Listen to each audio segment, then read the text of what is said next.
कालीय नाग का दमन।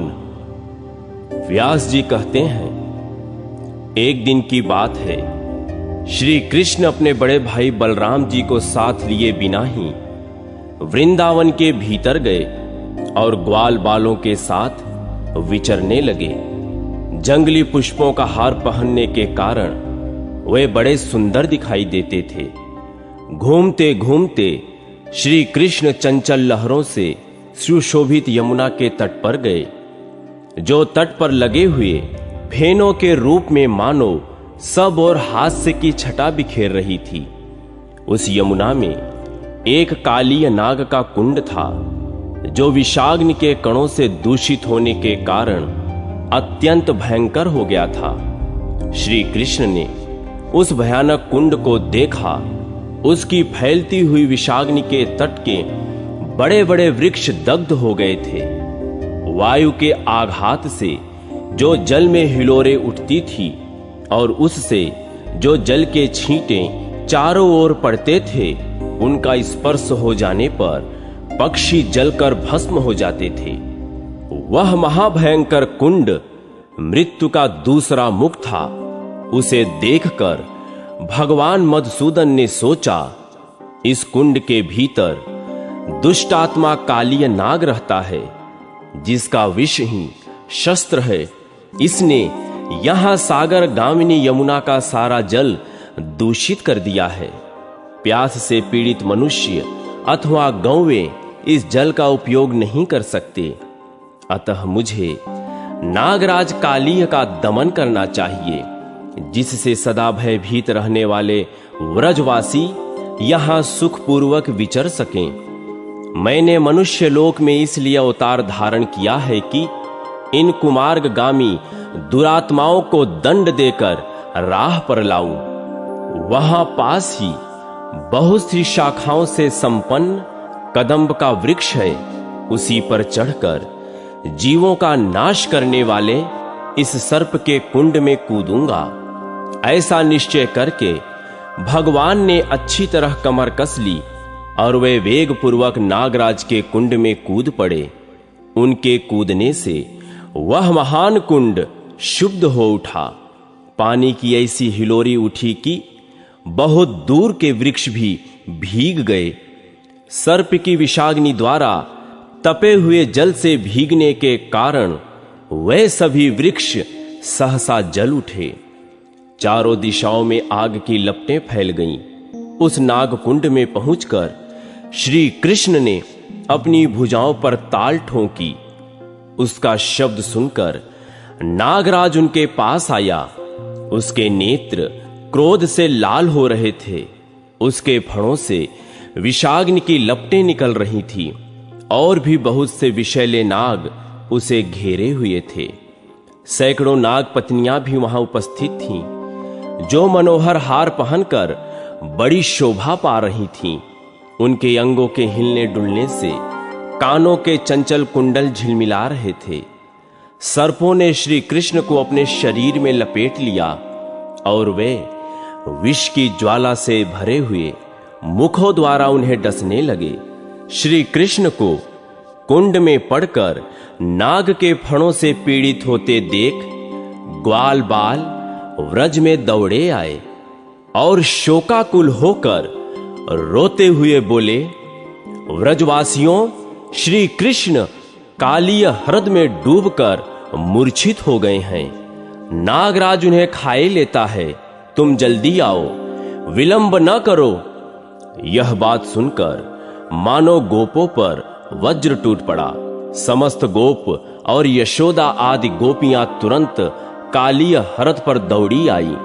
हाय हाय, प्यारे कृष्ण कहाँ हैं? इस प्रकार विलाप करती हुई गोपियां अत्यंत व्याकुल हो उठीं और यशोदा के साथ गिरती पड़ती हुई वहां आई। नंद गोप, अन्य गोप गण अथवा अद्भुत पराक्रमी बलराम भी श्री कृष्ण को देखने के लिए तुरंत यमुना तट पर जा पहुंचे। पुत्र का मुंह देखकर नंद गोप और माता यशोदा दोनों जड़वत हो गए।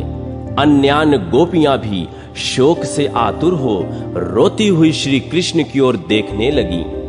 वह भय से कातर हो गदगद वाणी में प्रेम पूर्वक बोली, हम सब लोग यशोदा के साथ नागराज के महान कुंड में प्रवेश करें। अब व्रज में लौटना हमारे लिए उचित नहीं है।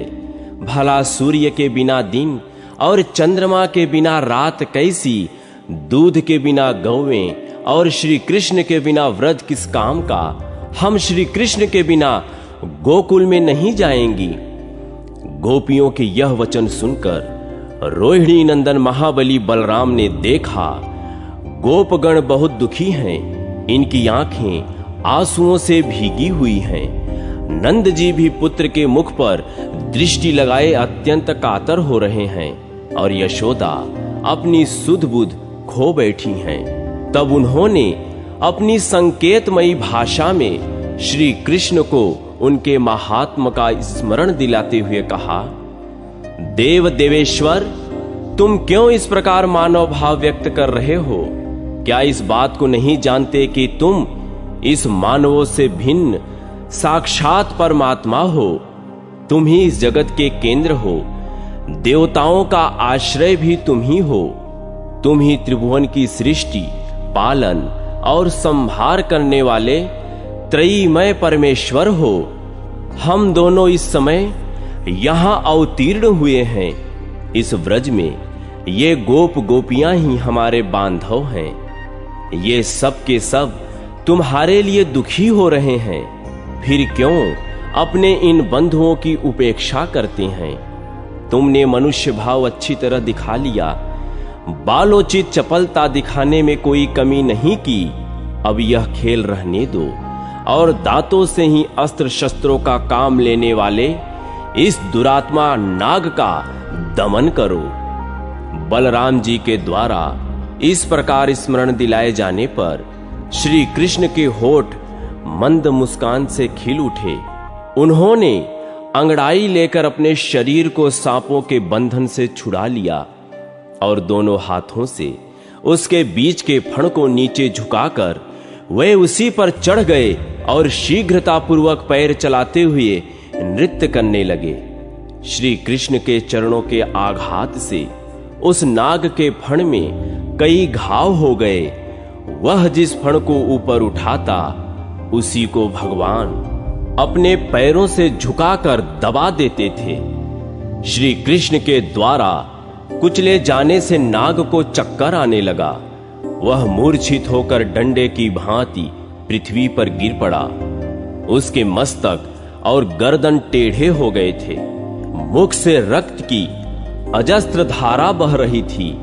यह देखकर नागराज की पत्नियां भगवान मधुसूदन की शरण में गईं। नाग पत्नियां बोली, देव देवेश्वर, हमने आपको पहचान लिया। आप सबके ईश्वर और सबसे उत्तम हैं। अचिंत्य परम ज्योति स्वरूप जो ब्रह्म हैं, उसी के अंशभूत आप परमेश्वर हैं। देवता भी जिन स्वयंभू प्रभु की स्तुति करने में समर्थ नहीं हैं, उन्हीं के स्वरूप का वर्णन हम जैसी साधारण स्त्रियां कैसे कर सकती हैं? संपूर्ण पृथ्वी, आकाश, जल, अग्नि और वायु रूप यह ब्रह्मांड, जिनके छोटे से अंश का भी अंश है, उस भगवान की स्तुति हम कैसे कर सकती हैं? जगन्नाथ, हम बड़े कष्ट में पड़ गई हैं। आप हम पर कृपा करें। यह नाग अब प्राण त्यागना चाहता है। हमें पति की भिक्षा दें। उनके इस प्रकार स्तुति करने पर कालिय नाग को कुछ आश्वासन मिला। यद्यपि उसका शरीर अत्यंत शिथिल हो गया था, तो भी वह धीरे धीरे बोला, देव देव, मुझ पर प्रसन्न हो। नाथ, आप में अणिमा आदि 8 ऐश्वर्य स्वाभाविक हैं। आपसे बढ़कर अन्यत्र कहीं भी उनकी स्थिति नहीं है। ऐसे आप परमेश्वर की मैं क्या स्तुति करूंगा? आप पर हैं, पर के भी आदि कारण हैं। पर की प्रवृत्ति भी आपसे ही हुई है। परमात्मन, आप पर से भी पर हैं। फिर मैं कैसे आपकी स्तुति कर सकता हूं?